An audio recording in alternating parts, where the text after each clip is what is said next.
Hello guys, welcome back to the channel. My name is The Dominator, and today we'll be looking at World of Warships. The Tier 6, today is the Tier 6 American Light Cruiser USS Cleveland, CL-55. Now I do have some design specifications here, about the ship class. So yeah, type is obviously light cruiser, displacement 11,800 tons standard, 14,131 fully loaded. Length 600 feet, length 600 feet, overall 608 feet 4 inches, beam 63 feet, height 113 feet, draft 20 feet, propulsion 4 Babcock and Willox 634 psi boilers, 4 General Electric geared steam turbines, 4 screws, 100,000 horsepower. Max speed, 32.5 knots. In World of Warships, it's not entirely accurate. They just rounded it off to 33 knots, which is still pretty good. I mean, it's still near the actual top speed of the Cleveland.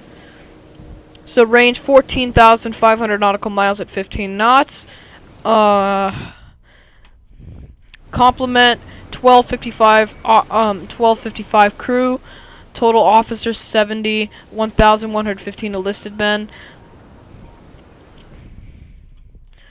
This is a Vicksburg, one of the Cleveland class cruisers, 1944 to 1945. 12 6-inch 47 caliber guns, 12 5-inch 38 calibers, 28. Let's go take a look. 28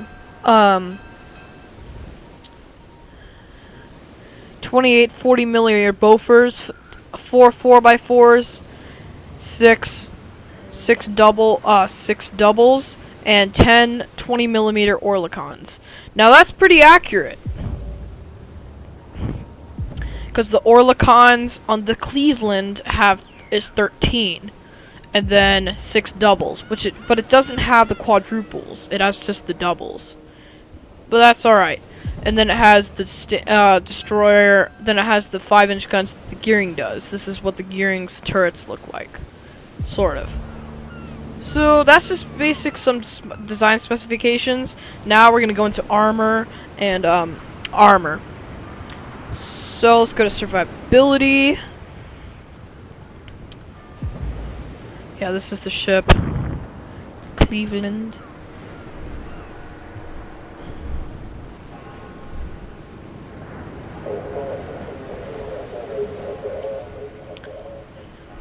Alright, so the belt armor is 3.25 to 5 inches thick. Deck armor is 2 inches. Turrets 1.5 to 6 inches, and barbettes 6 inches. Conning tower 2.25 to 5 inches of armor. Aircraft carried 4. Aviation facilities 2 catapults for seaplanes. Here is the port one, which you get for launching aircraft. This is a Kingfisher, I believe, scout plane. It gives you an aerial reconnaissance. So yeah, enough about the Cleveland's design specifications.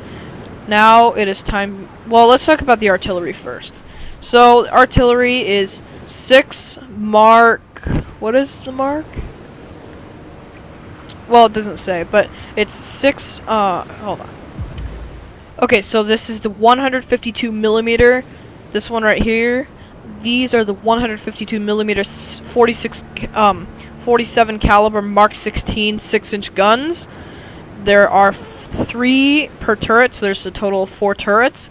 Very nice armament for a light cruiser, and including the 6 double dual-purpose 5-inch guns, which also serve as anti-aircraft guns.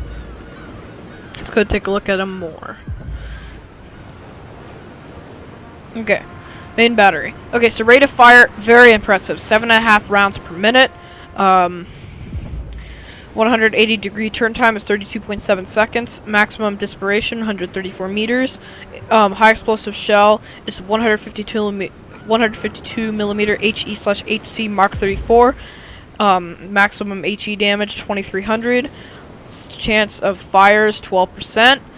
the armor piercing 152mm AP Mark 35, maximum AP shell damage 3200, and the firing range is almost 15 kilometers, 14.6 to be exact. So yeah, enough of me babbling about design specifications. Let's go ahead and take the Cleveland into battle. So yeah, this is one of my favorite ships overall. In my fleet that I have, because I have Japanese and American ships, which are the two main countries as of now. They're the two main countries, the US and Japan. So let's go take a look at the battle. Well, okay, we have a cruiser advantage. We have more cruisers, but they have more battleships. We have more cruisers, and only one of them has torpedoes, which is the Tier 8 Mogami. But us Clevelands and the New Orleans, is we have better guns. They have a Pensacola, a Cleveland, and 2 Aobas. So they have less cruisers than us, but they don't have an aircraft carrier. But they do have more battleships than we do. But we have a Tier 8 Lexington, which is right over there. That looks like she's in her 1944 configuration. By the way, for some people who don't know, the Lexington did not serve the original.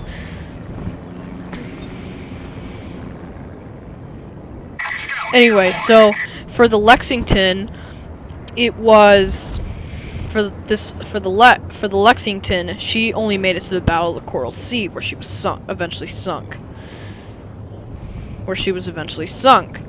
Which is kind of disappointing. But yeah.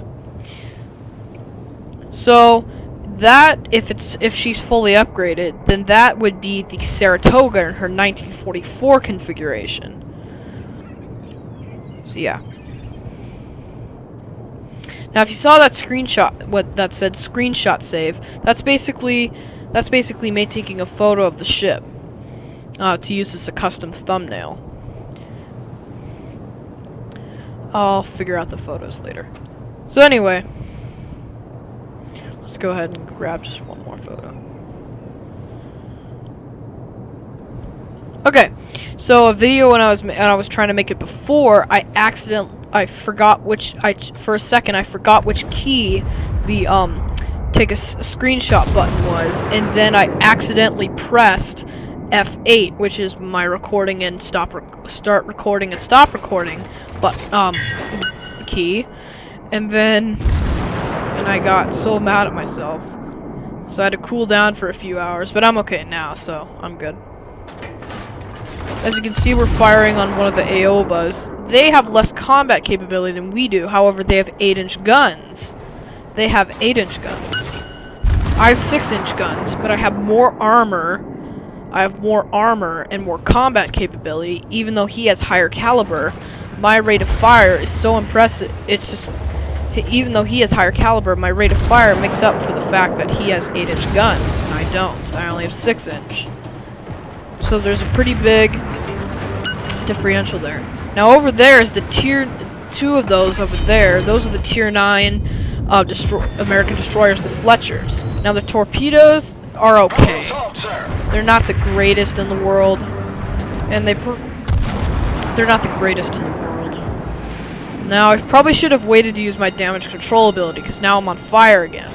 Now over there is the Tier 7 American heavy cruiser, which is the first heavy cruiser, because from Tier 7 to 8 to 10, excuse me, is heavy cruisers. Now all the way from Tier 1 to Tier 6 is obviously light cruisers,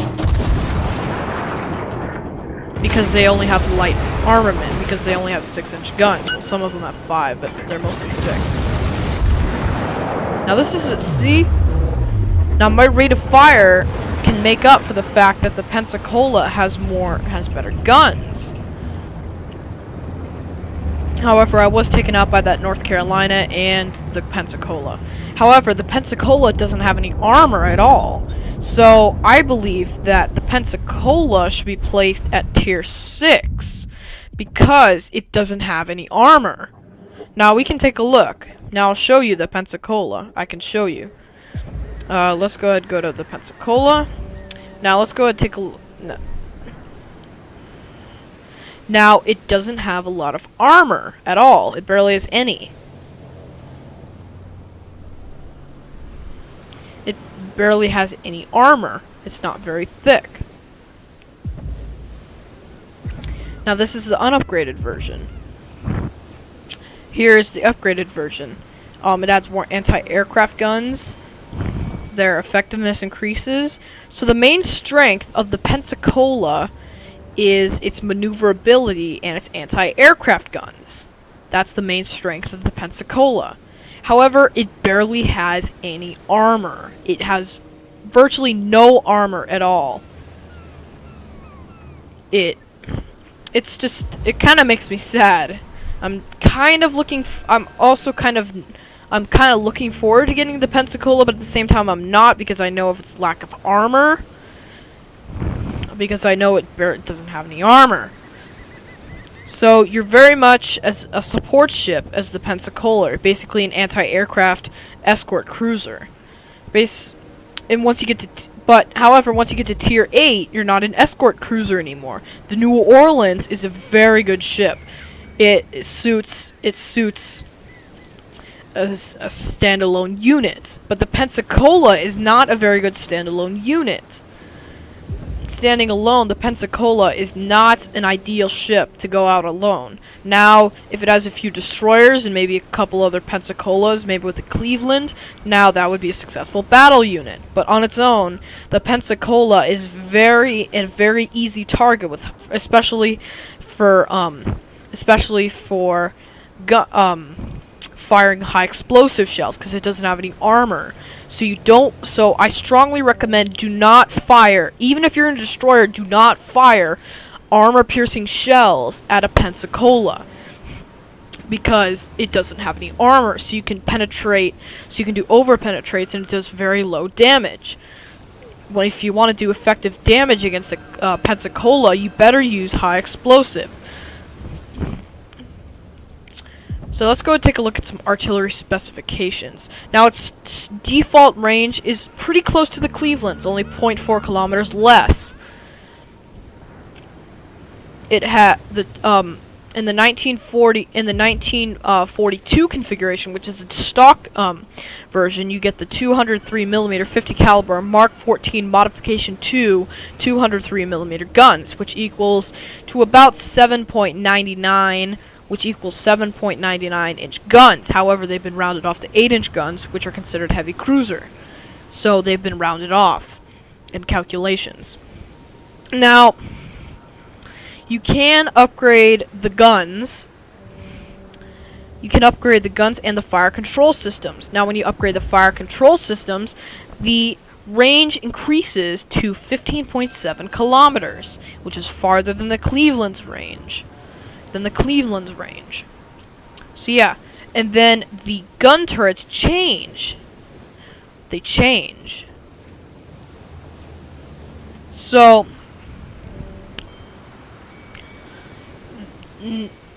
now these two turrets up here, the elevated turrets 2 and 3, they become triple turrets, and 1 and 4 stay the same as doubles. So the ship is 2 doubles and 2 triples. Now that's a lot of firepower. It has 10 8-inch guns bringing to bear on a full broadside. In a forward, it can fire half of that, 5 shells, which is pretty impressive considering it's a heavy cruiser. Now, you can upgrade them to 55 caliber, which decreases their rotation time and increases their maximum armor-piercing shell damage by 100. So instead of 4,500, you can get 4,600 damage through a successful armor-piercing shell. So yeah, I just wanted to talk about a little bit about that.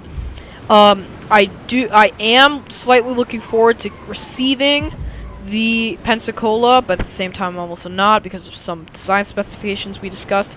But anyway, guys, that's the end of this video. Just a brief discussion on a few ships and some gameplay and a little bit of gameplay.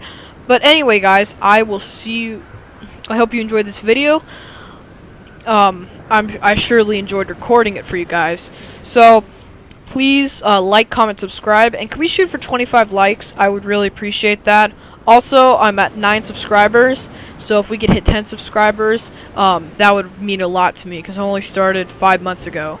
I started in January or February. So, I mean, I've come this far already in just a few months. So, it really means a lot to me. So, yeah. Anyway, guys, hope you enjoyed the video today. Please like, comment, subscribe. Tell me what other games to play and suggestions on what warships to do next. Probably next will be the Tier 6 Japanese aircraft carrier, the Ryujo light carrier. That'll probably be the next video, so we can discuss it, and then I can show you a replay, or just do a random battle. I might show you a replay. But anyway, guys, whatever I do, please stay tuned for that episode, and please like, comment, subscribe.